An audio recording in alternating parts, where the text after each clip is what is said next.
In the year 2147, humanity had transcended the confines of Earth, reaching out to the stars in a desperate bid for survival. Mars, the moons of Jupiter and Saturn, and countless exoplanets became new homes for a species that had long since outgrown its cradle. Yet, amidst the vastness of space, a peculiar phenomenon began to unfold. Scientists detected strange signals emanating from the depths of the cosmos, dubbed the echoes. These messages were unlike anything they had encountered, rich with intelligence and complexity, and they beckoned to be understood.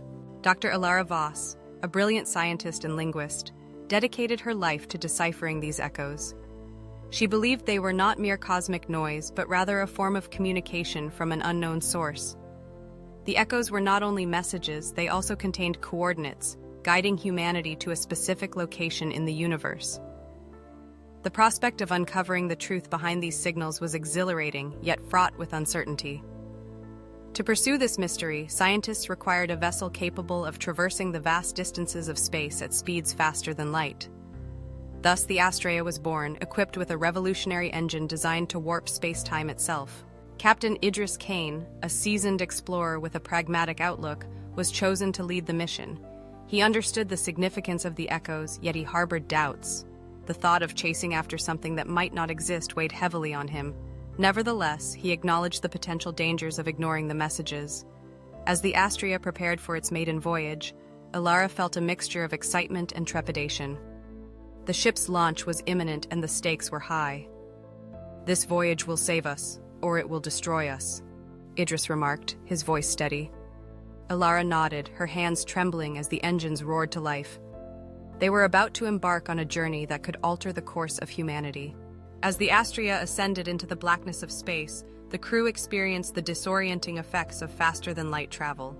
Time warped around them, tasks stretched and compressed, and they relied on their onboard AI, Lyra, to maintain order.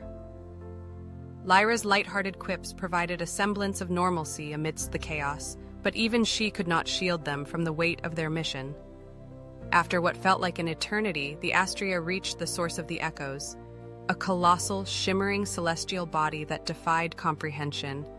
Its surface glistened like liquid metal, pulsating with a soft golden light that cast an ethereal glow upon the ship. "It's beautiful," Elara whispered, captivated by the sight. Even Idris, usually composed, found himself momentarily speechless. "Lyra, scan the object," he commanded, breaking the silence. The AI complied, revealing that the structure was composed of exotic matter and radiated immense energy, a hallmark of a Type 3 civilization, a level of advancement far beyond humanity's. The crew was left in stunned silence, grappling with the implications of their discovery.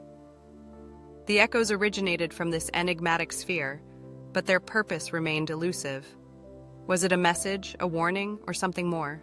Before they could ponder further, the sphere emitted a brilliant flash, enveloping the Astraea in a beam of light. The crew braced for impact, but instead of destruction, they found themselves transported to an alien city. Towering structures of glass and metal reached for the sky, their surfaces shimmering with iridescent colors. Yet, as they explored, it became clear that this city was not thriving. It was crumbling. Buildings cracked and shattered, and a deep, mournful hum resonated through the air. The crew watched in horror as a wave of darkness swept through the streets, consuming everything in its path. Panic surged as they attempted to flee, but their bodies betrayed them, immobilized by an unseen force. Just as the wave reached them, they were thrust back onto the Astraea, gasping for breath. "What the hell was that?" one engineer stammered, disbelief etched across her face. "A warning," Elara replied, her expression pale. The vision of destruction they had witnessed was a manifestation of a singularity event, a catastrophic phenomenon that had obliterated the city they had seen. The implications were dire. If the echoes were indeed a warning, humanity needed to heed them. In the days that followed, the crew delved deeper into the sphere's mysteries. They discovered that it was a repository of knowledge left by a civilization on the brink of extinction. The echoes were their desperate attempt to communicate a dire warning to others, to prevent the same fate from befalling them.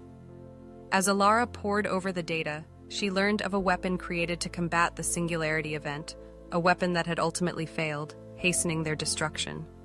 The echoes seemed to guide them toward this weapon, but was it truly a beacon of hope or a trap set by an unseen force? Elara became consumed by her research, often found in the observation deck, staring at the sphere with exhausted eyes. Idris grew increasingly concerned for her well-being. "You need to sleep," he urged one night, but she shook her head, her resolve unyielding. "If we ignore the echoes, countless lives will be lost," she insisted. However, strange occurrences began to plague the Astraea. Crew members reported seeing shadows flicker at the edges of their vision, and whispers echoed through the corridors in languages they could not comprehend. Nightmares haunted their sleep, visions of the black wave consuming everything they held dear. Elara herself began to experience vivid dreams, glimpses of a future where she stood amidst the ruins of a city, older and weary. In these dreams, her future self warned her of the trap laid by the Singularity, urging her not to fall into its design. Confusion washed over Elara as she grappled with the duality of the echoes. Were they a warning or a cunning deception?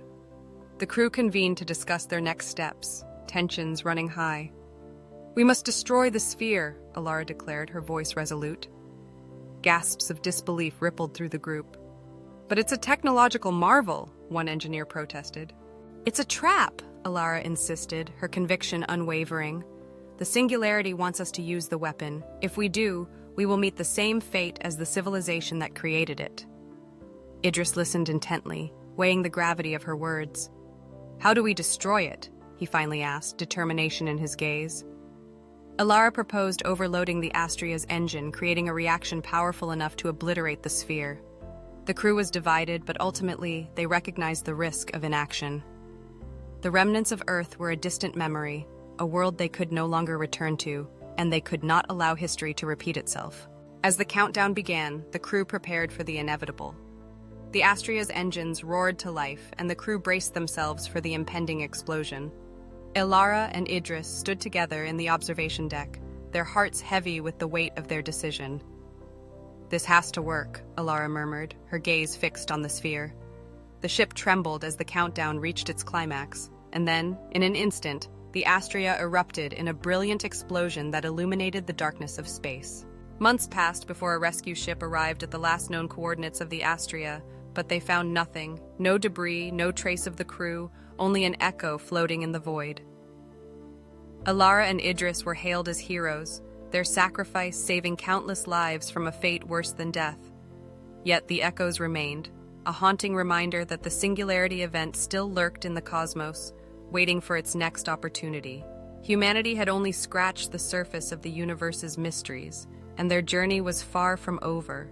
The stars beckoned, whispering secrets yet to be unveiled, and the echoes of eternity continued to resonate in the silence of space. Subscribe for Part 2.